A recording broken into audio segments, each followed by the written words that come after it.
मुझको अपनी नज़र खुदा चाहिए, कुछ नहीं और इसके सिवा चाहिए। एक दिन एक दिन तुझसे मिलने आऊँगा, ए ज़िंदगी मुझे तेरा पता चाहिए। इस ज़माने ने लोगों को समझा दिया, तुमको आंखें नहीं आईना चाहिए। मेरी तुमसे कोई दुश्मनी नहीं है, सामने से हटो रास्ता चाहिए। जय हिंद दोस्तों, मैं नवीन शर्मा आप सभी का स्वागत करता हूं। आशा करता हूं आप सब एकदम अच्छे हैं, एकदम बेहतरीन हैं। एक बार सारे प्यारे दोस्त बताइए आप सब कैसे हैं। उम्मीद करूंगा बहुत अच्छे होंगे, बहुत बेहतरीन होंगे। और प्यारे दोस्त, कल हम पढ़ रहे थे कांग्रेस के अधिवेशन, जिनको हम आगे पढ़ना शुरू करेंगे कांग्रेस के अधिवेशन। जहां तक हम पढ़ चुके थे ध्यान से सुनेंगे, क्या बोलेंगे। और सबसे बड़ी बात है प्यारे बच्चे, आज के दिन आप जानते होंगे हमारे भगत सिंह, शहीद भगत सिंह जी का जन्म हुआ था आज ही के दिन लायलपुर पंजाब में 28 सितंबर को। आप सारे प्यारे दोस्तों को पता होना चाहिए। मैं उनके ऊपर यहाँ क्लास लेकर के आऊँगा, आप लोगों को मैं पढ़ाऊँगा वो सारी चीज़ें जो शायद आप नहीं जानते होंगे, वो सभी चीज़ें। ठीक है, बहुत बढ़िया। भगत सिंह जिंदाबाद। और शानदार तरीके से प्यारे बच्चे, वो सभी लोग जिन्होंने, ये हमारा मूल कर्तव्य भी है और हमारी भावना में भी ये बात जिंदा रहनी चाहिए हमेशा, कि वो सभी व्यक्ति जिन्होंने अपने प्राणों की आहुति देश के लिए दे दी, वो सभी व्यक्ति, वो सभी महान व्यक्ति जो भारत की महान विभूतियां हैं, वो हमेशा हमारे हृदय में जिंदा रहनी चाहिए। तो शुरू करते हैं भैया। 1938, क्या बोला था। इस कदर वाकिफ है मेरी कलम कि मैं कुछ और लिखना चाहूं तो इंकलाब लिख जाता है। और उसके कुछ शब्द मैंने बदले हैं, है तो कुछ और। चलो, बहुत महत्वपूर्ण बात है। 1938 आता है प्यारे बच्चे। 1937 में आप लोगों को बता चुका था। 1937 फैजपुर में जो हुआ, नेहरू जी की अध्यक्षता में, ये गांव में होने वाला पहला अधिवेशन था। गांव में होने वाला पहला अधिवेशन था। ठीक है, आज का हमारा टॉपिक धर्म सुधार आंदोलन होगा, लेकिन उससे पहले हम कांग्रेस के अधिवेशन जो है उनको खत्म कर लेते हैं। 1938 की बात करते हैं। 1938 में जो आपका अधिवेशन हुआ वो हरिपुरा में हुआ। हरिपुरा कहाँ है? गुजरात में। सुभाष चंद्र बोस जी की बात करें तो कटक उड़ीसा में इनका जन्म हुआ था। 1920 में इन्होंने आईसीएस परीक्षा पास की और चौथी रैंक इनकी आई, बड़ी चर्चाओं में आए। गए भी ट्रेनिंग के लिए, लेकिन कुछ ही दिन बाद छोड़ करके वापस आ गए। तो देश में एक बड़ा मैसेज गया कि ऐसा कौन व्यक्ति है जो इतनी बड़ी नौकरी को देश सेवा के लिए छोड़ करके आ रहा। और 1921 में इन्होंने काम करना शुरू किया देश के लिए, और कहाँ सक्रिय रहे और कांग्रेस का एक सदस्य बने। लेकिन बात आई वर्ष 1938 की, कौन बन गए? कांग्रेस के अध्यक्ष बन गए सुभाष चंद्र बोस, चुने गए। सुभाष चंद्र बोस, आप सब बच्चों को यह जानना चाहिए कि ये थोड़े गर्म दल के नेता थे, और गांधी जी और इनकी पट नहीं रही थी। क्यों नहीं पट रही थी? क्योंकि अध्यक्ष हो चुके थे और इनके कुछ निर्णय ऐसे थे जो गांधी जी को रास नहीं आ रहे थे। इनकी नीति तीव्र हो चली थी। ये बात है आपका सेकेंड वर्ल्ड वॉर से जब शुरू होने वाला था, उससे पहले। सेकेंड वर्ल्ड वॉर 1939 में शुरू हुआ। तो गांधी जी क्या चाहते थे? गांधी जी चाहते थे कि सुभाष चंद्र बोस कहाँ रहे? अध्यक्ष पद पर ना रहे। तो भैया क्या बात हो गई? 1939 में गांधी जी ने इनसे मना किया, लेकिन सुभाष चंद्र बोस जी चुनाव लड़ते हैं, और पहली बार ऐसी स्थिति आ गई कि कांग्रेस में चुनाव कराना, अध्यक्ष पद के लिए चुनाव हुआ। तो गांधी जी के समर्थित उम्मीदवार थे कौन? पट्टाभी सीतारमैया। सुभाष चंद्र बोस जी ने पट्टाभी सीतारमैया को हराया। मैंने आपको बताया, गांधी जी ने कहा पट्टाभी सीतारमैया की हार मेरी हार होगी, आप पट्टाभी सीतारमैया को सभी लोग जिताएं। लेकिन कांग्रेस के ही लोगों ने क्या कर दिया, यानी कि वो गांधी जी से ज्यादा फेवर में लोग किसके थे? सुभाष चंद्र बोस जी की नीतियों में थे। ध्यान से देखेंगे, 1580 वोट किनको मिली? सुभाष चंद्र बोस जी को मिली, और पट्टाभी सीतारमैया को 1377 वोट मिली। बहुत बढ़िया ध्रुव रावत जी, बहुत खूब। 1939 में क्या हुआ फिर? जो राष्ट्रीय कार्यकारिणी थी कांग्रेस की, उसके सदस्यों में से अधिकतम ने इस्तीफा दे दिया, और अधिकतम ने जब इस्तीफा दे दिया तो सुभाष चंद्र बोस जी ने कांग्रेस को छोड़ दिया, और क्या कर दिया? उनकी जगह अध्यक्ष, ये पिछले वर्ष पीईटी में पूछा गया क्वेश्चन है कि जब सुभाष चंद्र बोस जब अध्यक्ष पद को छोड़ गए तो उनके बाद अध्यक्ष कौन बना? भैया जो सुभाष चंद्र बोस जी की डेथ कैसे हुई थी बड़ा विषय है ये, एक बड़ा विषय है। लास्ट टाइम मैं सुभाष चंद्र बोस जी के बारे में आपको बताऊंगा कि इनको ताइकू हवाई अड्डे पर देखा गया था 1945 में, सेकेंड वर्ल्ड वॉर के बाद में। उसके बाद कहते हैं कि प्लेन क्रेश में इनकी डेथ हो गई। बहुत सारे लोग कहते हैं कि गुमनामी बाबा थे, ऐसा हो नहीं सकता। सुभाष चंद्र बोस होते तो सामने आ जाते, कांग्रेस के टाइम में नहीं आते तो बीजेपी के टाइम में आ जाते, कांग्रेस से खतरा था। तो असल में उनकी डेथ हो गई थी। बहुत सारे लोग मानते हैं कि भाई साक्ष्य नहीं मिले, वो तरह तरह की कहानियां हैं।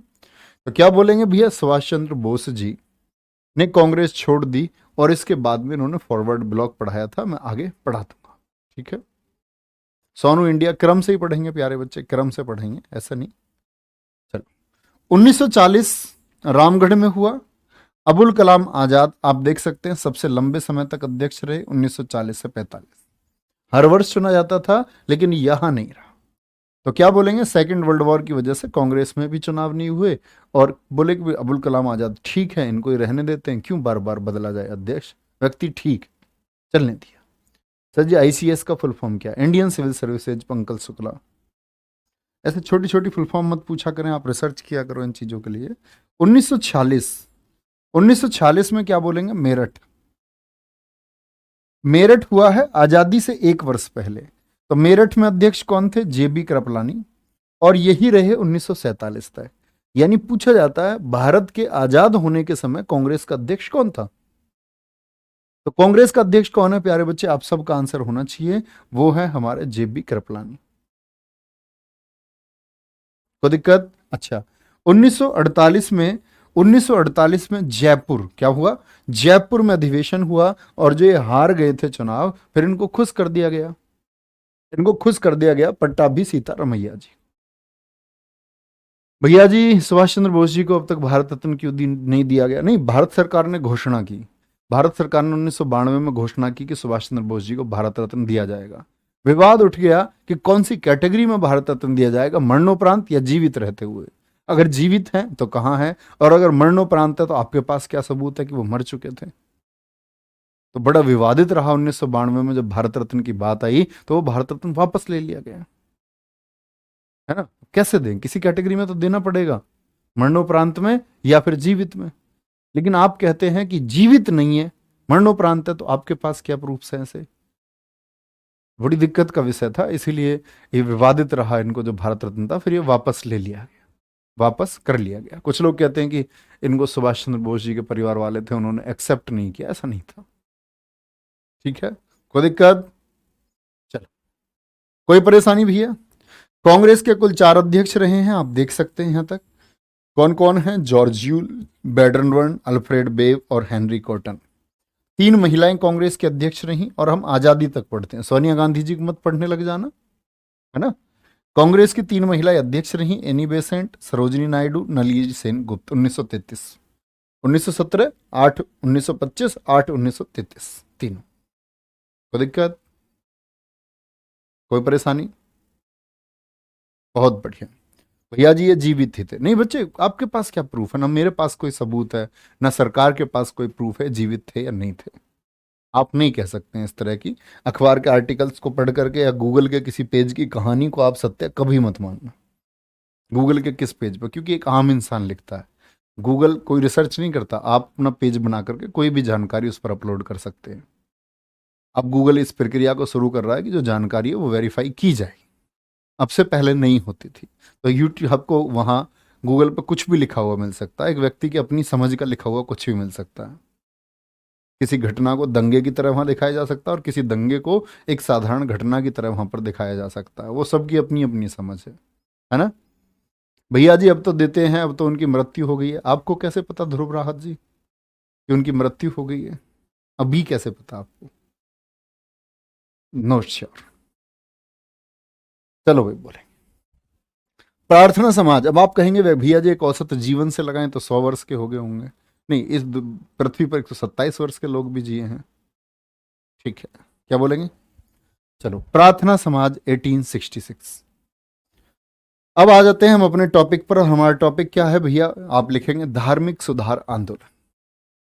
यानी कि जो हमारा धर्म है या बाकी धर्म, हिंदू धर्म हो चाहे मुस्लिम धर्म हो या इस्लाम धर्म हो, सभी में कहीं ना कहीं कुछ कमियां रही हैं और जिनकी वजह से लोग विमुख हुए हैं और समय समय पर उनको ठीक किया गया।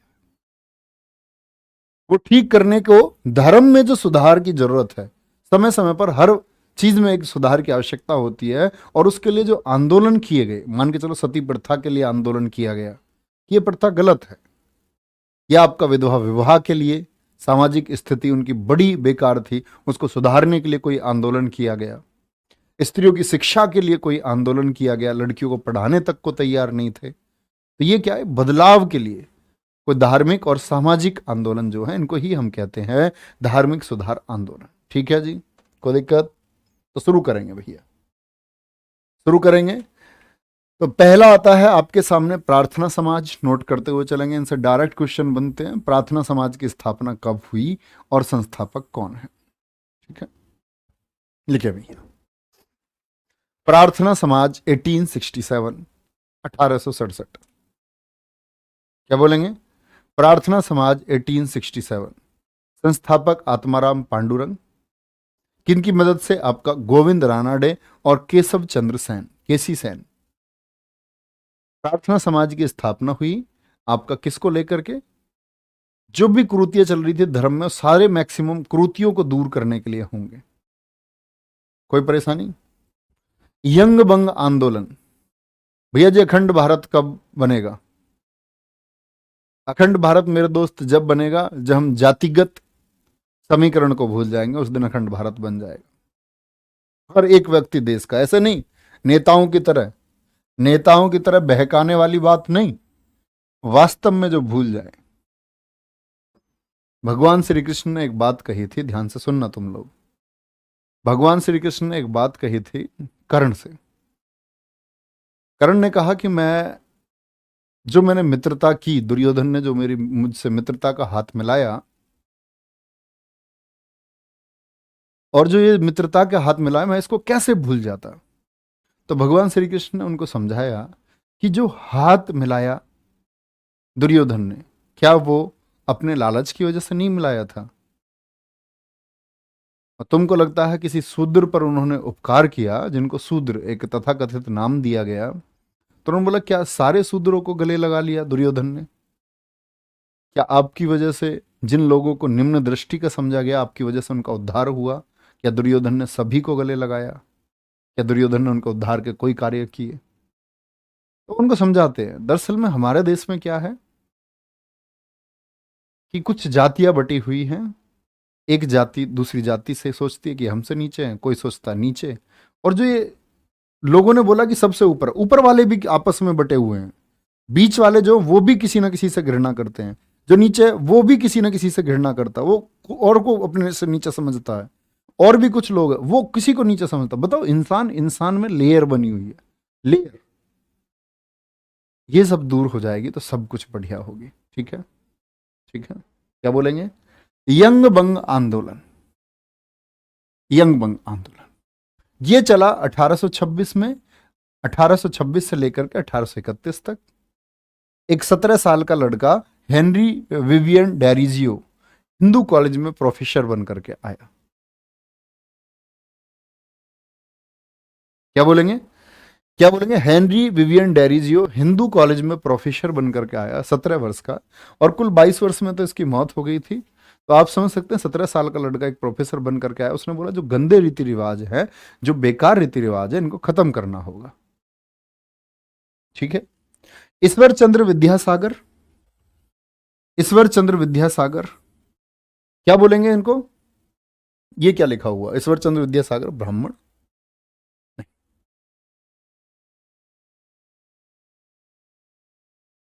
आप ऐसे जाति सूचक शब्दों को मिटा लेंगे। ये स्लाइड में लिखा हुआ होगा, बच्चे ने नोट्स में लिख दिया होगा कुछ बोलते थे। इनकी जाति ब्राह्मण थी, ये बात अलग है। चलो भाई, ठीक है। तो क्या कहेंगे आप लोग यहां पर? संस्कृत कॉलेज के ये प्रधानाचार्य थे, लेकिन काम बहुत विशेष किया। किसके लिए? स्त्री शिक्षा के लिए और विधवा विवाह के लिए। स्त्री शिक्षा के लिए और विधवा विवाह के लिए। क्या बोलेंगे? संस्कृत कॉलेज के प्रधानाचार्य थे। संस्कृत कॉलेज में इनको क्या मिली थी? आपका विद्यासागर बंदोपाध्याय उपाधि मिली थी। संस्कृत कॉलेज ने इनको क्या कहा? क्या कहा इनको? संस्कृत कॉलेज के द्वारा विद्यासागर बंदोपाध्याय इनको एक टाइटल दिया गया, उपाध्याय। अच्छा, इनका पूरा नाम क्या हो गया? ईश्वर चंद्र विद्यासागर बंदोपाध्याय। संस्कृत शिक्षा पर ब्राह्मण एकाधिकार के खिलाफ ही लड़े। इन्होंने खुद ब्राह्मण होते हुए एक कवायद चलाई। ये विशेष बात है कि व्यक्ति कब सच बोलता है। तो इन्होंने एक बात कही कि जो ये संस्कृत शिक्षा है जिस पर ब्राह्मण ये समझ रहे हैं कि इन्हीं का एक अधिकार है, तो ये उसी के खिलाफ खड़े हो गए कि संस्कृत ग्लोबल होनी चाहिए, वैश्विक होनी चाहिए, सभी लोगों को इसको सीखने का अधिकार होना चाहिए। क्या बोलेंगे? सभी लोगों को इस पर सीखने का अधिकार होना चाहिए। और ये किसने किया? ईश्वरचंद्र विद्यासागर जी ने। अभी आएंगे, इनकी सबसे बड़ी लड़ाई थी किसके लिए? स्त्री शिक्षा, बालिका शिक्षा और विधवा, जो स्थिति समाज में विधवाओं की हो चुकी थी उसको उबारने के लिए। आराम से नोट करते हुए चलेंगे प्यारे बच्चे, नोट करेंगे। ये सभी आपका किनके? ईश्वरचंद्र विद्यासागर जी की वजह से संभव हो पाया है देश में। चलो भाई, रुद्र प्रताप सिंह जी, अगर आपने कभी जीएस नहीं पढ़ी है तो सबसे पहले येलो बुक अगर आप पढ़ते हैं तो अच्छी बात है, क्लासेस से पढ़ते हैं तो भी अच्छी बात है। येलो बुक एक मटेरियल है, वो सेलेक्टेड, संक्षिप्त है। चलें भैया आगे। बहुत बढ़िया, विशाल कुमार यादव जी कह रहे हैं, विशाल यादव जी का राजेंद्र प्रसाद जी के गांव जिराडई सिवान से हूं। बहुत खूब भाई, बहुत शानदार विशाल। चलिए, इन्हीं के प्रयासों से 1856 में विधवा पुनर्विवाह अधिनियम क्या हो गया था? लागू हो गया था। आप सब लोगों को पता है, डलहौजी के टाइम पर, डलहौजी के टाइम पर इसको ड्राफ्ट किया गया था और बाद में किसके समय पर? कैनिंग के समय पर इसको लागू कर दिया गया था। बाल विवाह के रोक के लिए प्रयास किए किन्होंने? ईश्वरचंद्र विद्यासागर जी ने। बालिकाओं की शिक्षा के लिए कई स्कूल स्थापित किए, ईश्वरचंद्र विद्यासागर ने। ठीक है। नेटिव मैरिज एक्ट 1872, 1872 में एक नेटिव मैरिज एक्ट आया जिसमें क्या कहा गया? लड़की की जो उम्र रहेगी वो कम से कम 14 होनी चाहिए शादी के लिए। इससे कम उम्र की लड़की की शादी नहीं होनी चाहिए। ठीक है, कोई दिक्कत? भैया जी, बंग भंग आंदोलन 1905 में नहीं हुआ क्या? नहीं बच्चे, दीप हरमन, वो बंगाल विभाजन 1905 अलग है, ये यंग बंग आंदोलन है। युवाओं के बीच में चलाया गया एक आंदोलन था जो हेनरी डेरिजियो ने चलाया। ये तो बहुत दिनों बाद बंगाल का जो विभाजन हुआ वो बंग भंग है, ये बंग भंग नहीं है। आप ध्यान से देखें, ये यंग बंग है, बंगाल में चला यंग आंदोलन है। ठीक है, बोलो भाई फटाफट से। शारदा एक्ट 14 वर्ष, शारदा एक्ट कब आया? 1929 में। हरविलास, क्या बोलोगे? हरविलास शारदा जी थे। ये बाद में आए, ईश्वरचंद्र विद्यासागर जी नहीं थे इस समय। हरविलास शारदा, इन्होंने भी एक ऐसा ही कार्य किया। नेटिव मैरिज एक्ट में सुधार किया गया। शारदा एक्ट में क्या कर दिया गया? बालिका की उम्र के साथ साथ एक बालक की उम्र, लड़के की उम्र भी बोला गया कि 18 वर्ष होनी चाहिए। लड़के की उम्र कितनी बोली गई? 18। इसके बाद हिंदू विवाह अधिनियम आया 1978। इसमें क्या कर दिया गया? लड़की 18 वर्ष की होगी, उससे पहले शादी नहीं होनी चाहिए, और 21 वर्ष की उम्र में, 21 वर्ष की उम्र में लड़के की शादी इससे कम में नहीं होनी चाहिए, इससे ज्यादा कुछ भी उम्र सीमा हो। तो नेटिव मैरिज एक्ट यानी कि शादी के लिए कुछ नियम आए। कोई दिक्कत? बहुपत्नी प्रथा का विरोध किया। पहले क्या था? एक एक की कई कई पत्नियां रहती थी। आपका अपने घर पूछना, आपके परदादा के टाइम पर उनकी भी 2-3 पत्नी होंगी। पहले के सारे लोग खुद को राजा समझते थे, 2-2 3-3 पत्नी कोई भी रख लेता था। हमें पता चला हमारे परदादा, उनकी 2 पत्नी थी। बताओ, पहले कोई रूल ही नहीं था, एक घर में कैसे रहती होंगी 2-2? खुद को राजा समझ रहे थे सब। तो भैया क्या बोलेंगे? बहुपत्नी प्रथा का इन्होंने विरोध किया कि ये गलत है। एक व्यक्ति के 2-2 पत्नियां, किसी की 4 पत्नियां, किसी की 3 पत्नियां हैं। कोई भी दिक्कत? बोले भी फटाफट से। तो क्या बात आई? विधवा पुनर्विवाह अधिनियम लागू हुआ 1856 में। बाल विवाह रोकने के लिए प्रयास किए इन्होंने। नेटिव मैरिज एक्ट 1872 आया। इसके बाद में बड़ा पूछा जाता है शारदा एक्ट कब आया था? 1929, लेकिन लागू नहीं हुआ था शारदा एक्ट। शारदा एक्ट लागू हुआ है 1930 में। क्या बोलेंगे? 1930 में, बहुत बढ़िया। सर अब भी लड़की की शादी 18 से पहले कर देता। हाँ, वो अपनी बुद्धि का स्तर है सब लोगों का, कैसे सोचते हैं वो। उन्हें ये लगता है, बहुत सारे लोग ये होते हैं कि फिर इनकी लड़की भाग जाएगी। अच्छा एक बात बताओ, किसी की बहू नहीं भागती कि बेटी भागती है? एक ऐसा प्रकरण सामने आया, ऐसा प्रकरण सामने आया कि एक लड़का उत्तर प्रदेश पुलिस में और अपनी घरवाली को रखने को तैयार नहीं है। पंचायत हुई, पंचायत ने पूछा कि भाई तू अपनी घरवाली को क्यों नहीं रखता है? उसने कहा जी मुझे इससे प्रेम नहीं है, मैं नहीं रखता इसको। और बोलो भाई कारण क्या है, क्यों नहीं है प्रेम, कोई तो वजह होगी। बोला मैं किसी और से प्यार करता हूँ। उन्होंने बोला तो उसको आज ही पंचायत में लेके आओ। और पंचायत ये बात बोलती है कि ठीक है वो तुम्हारी पत्नी, पंचायत मान लेगी इस बात को। तो भैया पंचायत में वो पत्नी लाई जाती है, जिससे वो मानता है अपने मन से, जिसको वो पत्नी मानता है, जिसको वो बोल रहा है कि मैं उसके साथ रहूंगा। वो लाई गई तो पता चला वो उस बिचौलिया की घर वाली है। वो बिचौलिया की घर वाली है। बिचौलिया समझ रहे हो आप, जिसने शादी करवाई है वो बिचौलिया होता, मीडिएटर जो है। अब क्या गड़बड़ होगी सोचो तुम। तो ये जरूरी थोड़ी है किसी की बेटी ही घर से भागे। जो भागने वाली होती है वो शादी के बाद भी भाग जाती है। तो हमारी गिरी हुई मानसिकता के कुछ लोगों ने लगता है लड़के कॉलेज जाएंगे, स्कूल जाएंगे, भाग जाएंगे।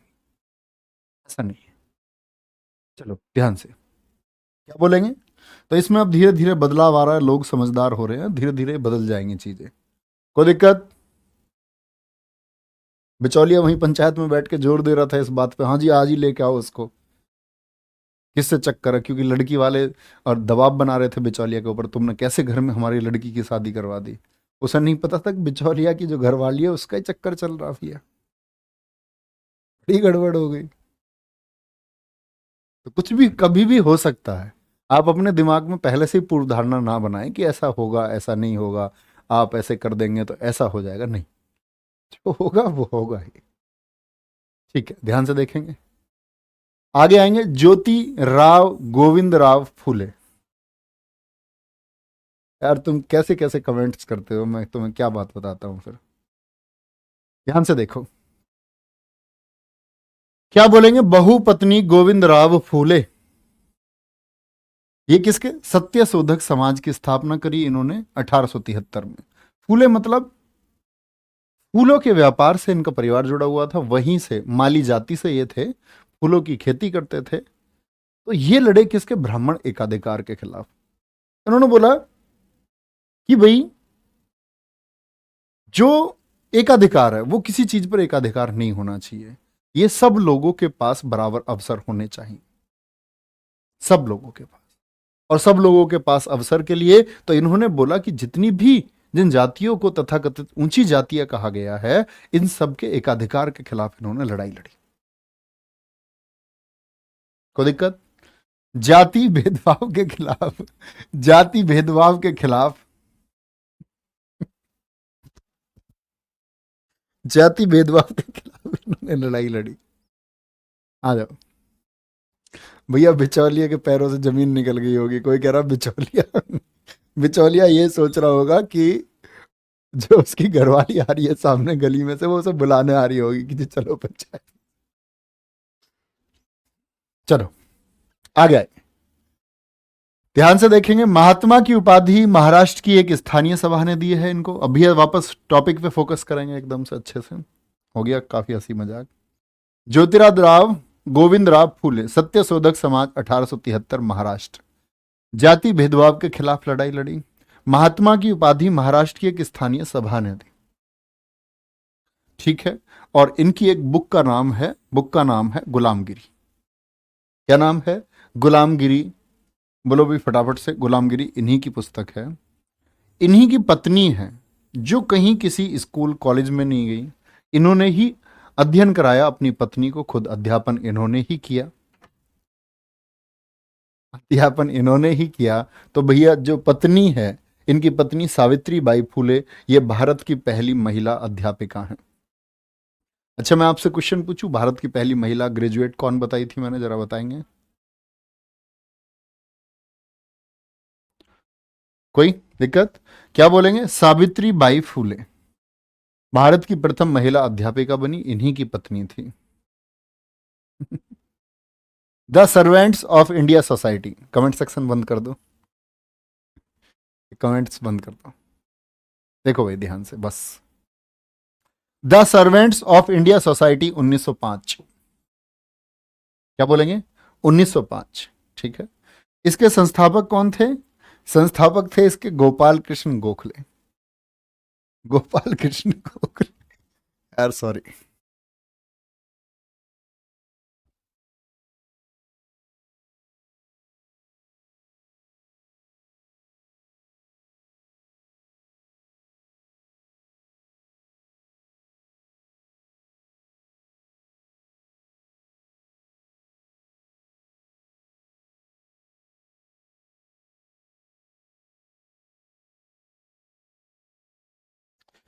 The servants of India society एक संगठन हुआ जिसके संस्थापक थे गोपाल कृष्ण गोखले।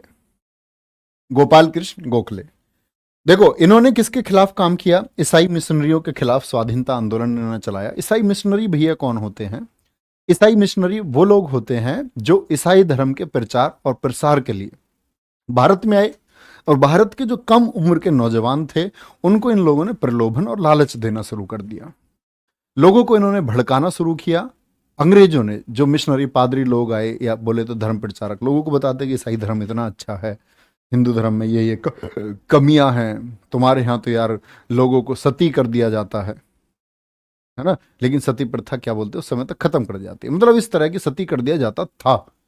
बोलते तुम्हारे यहाँ तो यार शादी में के बाद में बंधना पड़ता, बंधन में एक ही पत्नी के साथ तुम रहते हो, ऐसे धर्म का क्या फायदा? हम अंग्रेज तो कभी भी छोड़ देते अपनी पत्नी बच्चों को, जब मन करे जब छोड़ दो, कोई सामाजिक मूल्य नहीं है हमारे यहाँ। तुम्हारे यहाँ तो पता नहीं बेकार की चीजों से जोड़ के देखते हैं, और लोगों को पैसे तक का लालच दिया गया। यानी कि वो अगर अपना अपना धर्म बदल रहे हैं, ईसाई बन रहे हैं, तो उनको पैसे का लालच दिया गया। यही लड़ाई देश में लड़ी राजा राम मोहन राय जी ने ईसाई मिशनरियों के खिलाफ, क्योंकि एक समय ऐसा आ गया था कि बंगाल के बहुत सारे नौजवान ईसाई धर्म की तरफ मुड़ने लग गए थे, ईसाई धर्म को अपनाने लग गए थे। हर धर्म भारत में एक्टिव हुआ। इस भारत की भूमि पर जो धर्म भारत में, भारत के बाहर से आए अपने भारत में, उन सब लोगों ने अपना प्रचार किया और सोचा कि हिंदुओं का धर्मांतरण किया जाए। ईसाइयों ने तो किसी को नहीं छोड़ा, उन्होंने हिंदुओं का भी धर्मांतरण करने का प्रयास किया। और मुस्लिम जो लोग थे, जिनको लगता था कि भाई ये गरीबी के शिकार लोग हैं, ये आर्थिक रूप से तंग लोग हैं, तो इनको पैसे दे करके ईसाई बना लिया जाए। तो ऐसी प्रक्रियाएं देश में चलती रही लगातार। कर द कमेंट सेक्शन ऑन। तो क्या बोलेंगे? ईसाई मिशनरी ये धर्म प्रचारक थे। मिशनरी शब्द का अर्थ होता है, मिशनरी शब्द का अर्थ होता है धर्म प्रचारक, ठीक है। तो ईसाई मिशनरियों के विरुद्ध स्वाधीनता आंदोलन चला। स्वाधीनता आंदोलन को दिक्कत 1915 में गोखले जी की मृत्यु के बाद इस संगठन को, जब गोखले जी की मौत हो गई तो इस संगठन को श्रीनिवास शास्त्री ने चलाया था। किसने चलाया था? श्रीनिवास शास्त्री जी ने चलाया था। कोई दिक्कत भैया? कोई परेशानी? भैया यहाँ पर महिला अध्यापक लिख सकते हैं? हाँ बिल्कुल। देखो अगर अध्यापिका लिख दिया तो महिला की जरूरत नहीं है, और अगर महिला लिख रहे हैं तो अध्यापक लिख दो, एक ही बात हो सकती है। अध्यापिका का अर्थ होता है हिंदी भाषा में कि वो खुद किसको दर्शाता है? खुद स्त्रीलिंग को दर्शाता है। तो महिला अध्यापिका अगर मैं ऐसे लिख रहा हूं आपसे, तो क्या बोलेंगे भैया? फिर सिर्फ अध्यापक लिखें। क्या बोलेंगे? फिर सिर्फ अध्यापक लिखें, ठीक है। अध्यापिका अपने आप में सही हो जाएगा। बिल्कुल कुमार हिमांशु पचौरी जी, बहुत खूब। चलें भैया आगे नेक्स्ट। अच्छा, स्वाधीनता आंदोलन के आरंभिक वर्ष हैं। ये कुछ संगठन थे जो ब्रिटिश सरकार के खिलाफ लड़े थे। कौन कौन है? बंगाल प्रकाशक संस्था थी एक, बंगाल प्रकाशक संस्था 1836 की है। ये बंगाल का पहला राजनीतिक संगठन है। क्या बोलेंगे? ये बंगाल का पहला राजनीतिक संगठन है जो प्रशासनिक व्यवस्था के खिलाफ था। किसके? प्रशासनिक व्यवस्था यानी अंग्रेजी शासन के खिलाफ था। तो आपसे बहुत बार पूछा गया है बंगाल का पहला राजनीतिक संगठन कौन सा था? बंगाल प्रकाशक संस्था। उसके अगले ही वर्ष भारत का पहला राजनीतिक संगठन बना। क्या बोलेंगे? भारत का पहला राजनीतिक संगठन बनकर के उभरा। यह सिर्फ बंगाल तक सीमित था, इसीलिए बंगाल का कहा गया। अगर भारतवर्ष का बोले तो ठीक है, लेकिन जमींदारों के हित की रक्षा के लिए भारत का पहला राजनीतिक संगठन कौन है? वो 1837 में बना लैंड होल्डर सोसाइटी। द्वारिका नाथ, और क्या बोलेंगे, द्वारिका नाथ टैगोर कौन थे? इसके संस्थापक थे। कहाँ? कलकत्ता में ये चला। बहुत बढ़िया, बोलेंगे बहुत बढ़िया, बिल्कुल रुद्र गुर्जर ऐसा ही है। चलो,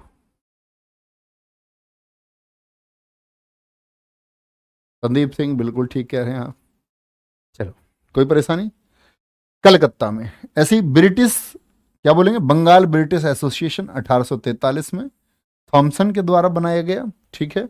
जमींदारों के खिलाफ लोगों के हितों की रक्षा के लिए, जमींदारों के खिलाफ लोगों के हितों की रक्षा के लिए इसको बनाया गया। ऐसी ही प्यारे बच्चे ब्रिटिश इंडिया एसोसिएशन को बनाया गया, क्या बोलेंगे, दादा भाई नेहरूजी द्वारा। ब्रिटिश इंडिया एसोसिएशन, ये सभी किसके खिलाफ थे? ये अंग्रेजी शासन के जो प्रताड़ित वर्ग था, चाहे वो जमींदार हों चाहे वो किसान थे, उनके द्वारा चलाए गए ये प्रमुख आंदोलन है। ठीक है। प्रेरणा लाकोर जी, करना होगा आपको प्यारे बच्चे। दादा भाई नेहरूजी हिंदू पैट्राइट अखबार, ठीक है, भारतीय वर्षीय सभा के नाम से भी हम इसको जानते हैं। अच्छा, मद्रास नेटिव एसोसिएशन बहुत इंपॉर्टेंट नहीं है, बस जस्ट ऐसे ही आप लिख सकते हैं कॉमन पॉइंट्स। देखेंगे भैया, बिल्कुल संध्या आनंद जी हो जाएगा। मद्रास नेटिव एसोसिएशन 1952 किसके द्वारा चलाया गया? किसके द्वारा चलाया गया? ये चलाया गया आपका गुजुल लक्ष्मी द्वारा, गुजुल लक्ष्मी द्वारा। ईस्ट इंडिया एसोसिएशन 1866 दादा भाई नेहरूजी द्वारा चलाया गया। किसके द्वारा? दादा भाई नेहरूजी द्वारा चलाया गया। 1870 में किसकी स्थापना हुई? पूना सार्वजनिक सभा की स्थापना हुई। किसने? एमजी रानाडे ने की, और इन्होंने लोगों को जागृत किया, इसीलिए महाराष्ट्र में इनको सुकरात की उपाधि भी दी गई। ठीक है। 1875 में कलकत्ता स्टूडेंट्स एसोसिएशन बनी थी। किसने बनाई थी? आनंद मोहन बोस ने बनाई थी, मानंद बोस ने लिखी थी। 1875 इंडिया लीग शिशिर कुमार घोष ने बनाई थी। ठीक है। और इंडियन लीग को किसने चलाया था? वो आनंद मोहन बोस और आपका सुरेंद्रनाथ बनर्जी ने। यानी कि ये क्या बोलेंगे, कुछ संस्थाएं हैं। अब आप लोग इसको नोट कर सकते हैं, बड़े आराम से नोट करना शुरू करेंगे भैया, बड़े आराम से लिखेंगे, प्यार से। चलो सर जी प्लीज थोड़े से, क्या हो गया? अभी लिखा नहीं है? अच्छा, नहीं लिख रहे हो, मैं तो आपको बता रहा हूं, सिर्फ नाम बोल रहा था। लिखने का मौका आपको दिया जाएगा पूरा।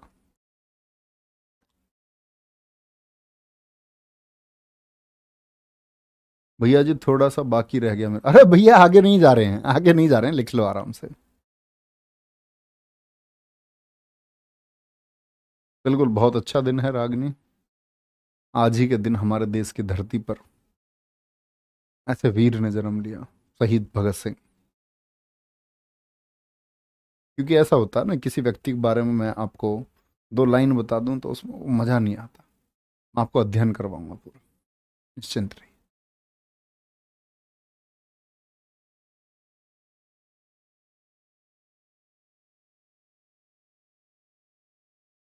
भैया यहाँ से क्वेश्चन बनने के कितने चांस है? बहुत चांसेस हैं बच्चा, बहुत। मैंने बताया था ना, मध्यकालीन भारत, और मध्यकालीन भारत से भी ज़्यादा महत्वपूर्ण है आधुनिक भारत। वहाँ से प्रश्न बनने के ज़्यादा चांसेस हैं। बिल्कुल चिंकी त्यागी जी।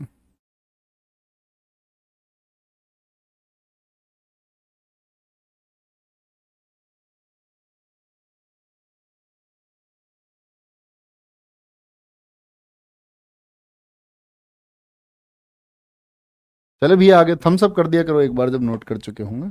उम्मीद करूंगा आप लोगों ने नोट कर लिया होगा। कब आएगी क्लास? इसी इतिहास की क्लास में पढ़ाऊंगा मैं आपको सरदार भगत सिंह जी के बारे में।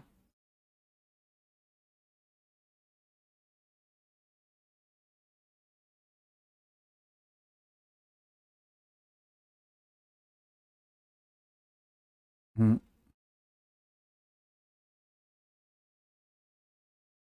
बहुत बढ़िया, लिख लिया सर, ठीक है। आगे चलेंगे भैया। क्या बोला मैंने?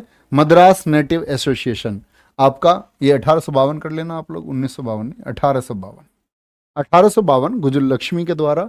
ईस्ट इंडिया एसोसिएशन 1866 दादा भाई नेहरूजी के द्वारा किया गया, स्थापित। पूना सार्वजनिक सभा इनमें सबसे इंपॉर्टेंट है। पूना सार्वजनिक सभा, इन सब से बहुत कम क्वेश्चन पूछे जाते हैं। और इंडियन लीग से शिशिर कुमार घोष, ये भी महत्वपूर्ण है। बोलेंगे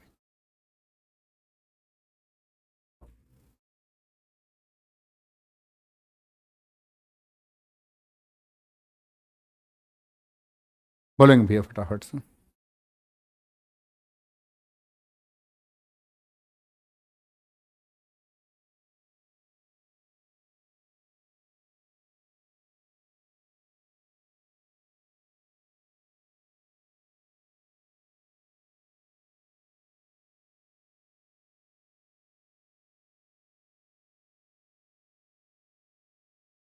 चले भैया, आगे नोट कर चुके होंगे आप लोग। अब आते हैं हम किस पर, अपना अगला टॉपिक आर्य समाज की तरफ। आर्य समाज, आर्य समाज की स्थापना किसने की थी? आपका दयानंद सरस्वती जी ने की है। पहले सुन लें मेरी बात को, तब नोट कर लेना। क्या बोलेंगे? दयानंद सरस्वती जी ने किया। और कब की? 1875 में, गिरगांव में। आर्य समाजी आप लोगों ने अगर सुने होंगे, आपके गांव में भी हो सकते हैं, आपके शहर में, आपकी गली में भी हो सकते हैं। आर्य समाज क्या होता है? अपने नियम है इन लोगों के, अपने नियमों को अपनाते हैं। किसको? और उन्हीं लोगों को कहा जाता है आर्य समाज के नियमों को अपनाने वाला व्यक्ति आर्य समाजी। तो आर्य समाज को स्थापित किसने किया? दयानंद सरस्वती जी ने। बचपन का नाम खूब पूछा जाता है, मूल शंकर। क्या था बचपन का नाम? मूल शंकर था। ठीक है, आगे लिखेंगे। पुस्तक कौन सी थी इनकी? सत्यार्थ प्रकाश। सत्यार्थ प्रकाश। इनके गुरु कौन थे? स्वामी विरजानंद इनके गुरु थे। भारत का मार्टिन लूथर किंग कहा जाता है। Martin Luther king, Martin Luther king जो आपका प्रसिद्ध रहे कहाँ? आपका अमेरिका। बहुत सारे सुधारों के लिए, बहुत सारे सुधारों के लिए इनको जाना जाता है। ठीक है, देखिए इन्होंने बाल विवाह के लिए कार्य किए। इन्होंने कहा लड़की की उम्र जो कम से कम होनी चाहिए 16 वर्ष, और लड़के को होना चाहिए कम से कम 25 वर्ष का। अब ऐसा नहीं कि 9 वर्षों के अंतर में, ऐसे इन्होंने बोला नहीं। इन्होंने लड़की कम से कम 16 की, ज्यादा से ज्यादा 24 की हो, ऐसा बोला क्या? नहीं, ज्यादा से ज्यादा तो कितनी की भी हो सकती है। लड़के को इन्होंने बोला कम से कम, क्योंकि इस उम्र तक लड़का क्या हो जाता है, कई बार विकसित हो जाता है, चांसेस होते हैं, या उसकी समझ विकसित हो जाती है। हमारे यहाँ बहुत सारी जगह पर आप देखते हैं समाज में 14 साल के लड़के की शादी कर दी, 16 साल के। इससे लड़के को यही नहीं पता कि शादी होती क्या है, बंधन होता क्या है, क्या उसकी जिम्मेदारियां हैं। और जब वो बड़ा हुआ तो उसे लगा कि जो उसके साथ आई है, जिससे उसकी शादी हुई, उससे कोई मेल ही नहीं है। उसको ज्ञान उसके बाद में हुआ। तो ऐसे ही मतलब लगभग इसको बोलते हैं ऐसे बांध देना किसी खूंटे से। ऐसी प्रक्रियाएं चलती रहीं। तो इन्होंने बनाया बाल विवाह के लिए, इन्होंने कार्य किए, है ना। आगे देखें। आर्य महिला समाज 1883, 1883। आर्य महिला समाज, ऐसी महिलाओं की प्रगति के लिए किसने चलाया? बहुत पूछा जाता है। पंडिता रमाबाई। किन्होंने चलाया था? पंडिता रमाबाई ने। आर्य समाज से जुड़े हुए जो पत्र हैं वो थे सुधर्मा और सुभाष पत्र। कौन कौन? सुधर्मा और सुभाष पत्र। अच्छा, जैसे कि हम लोग सैटरडे सैटरडे बहुत कम क्लास आप लोगों की होती है, क्या सैटरडे इस बार आप क्लास कर सकते हैं 2 आवर्स? बोले भाई फटाफट से। सैटरडे आप 2 घंटे की क्लास कर सकते हैं क्या प्यारे बच्चे? यस और नो में बताना। बोलेंगे भाई फटाफट से। आर्य समाज 1875 में कहाँ स्थापना हुई? मुंबई में हुई। किन्होंने की थी? आर्य समाज की स्थापना की थी आपका, क्या बोलेंगे, दयानंद सरस्वती जी ने। वेदों की ओर लौटने के लिए उन लोगों को कहा कि हमें वैदिक शिक्षा से जुड़ना चाहिए, और उसके लिए पुस्तक लिखी। कौन सी? आपका सत्यार्थ प्रकाश। बहुत बढ़िया। सौरभ चौधरी जी। हर्ष वालिया, बहुत खूब। यस बोल रहे हैं सारे बच्चे, तो ठीक है, सैटरडे क्लास ले लेंगे इसी सेम टाइम पर, है ना। 1 से 1.5 2 घंटे क्लास कर लेंगे, काफ़ी टॉपिक हम उसमें कवर कर लेंगे। नेक्स्ट। ऐसे ही अगला संगठन है। भैया ये लिख चुके क्या? तुम लोग बहुत धीमे लिखते हो क्या? ऐसा तो नहीं है, धीरे धीरे सजा सजा के लिखते होगे, नोट्स बनाते होगे, हैं? बड़ा मजा आता है अच्छे अच्छे नोट्स बनाने में, सुंदर राइटिंग में।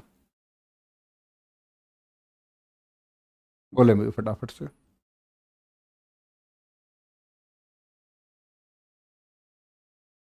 यस सर, जब आप बोले तब हाजिर। ठीक है। हाजिर हाजिर हाजिर। कोई परेशानी भाई? और यहीं पर हमारी क्लास एंड होगी। कल हम लोग शुरू करेंगे क्या आपका, कल हम लोग शुरू करेंगे क्या आपका थियोसॉफिकल सोसाइटी से, और यहाँ से पढ़ना चालू करेंगे, ठीक है, थियोसॉफिकल सोसाइटी से। आप लोग अपना ख्याल रखिए, बहुत सारा thank you, bye bye, take care.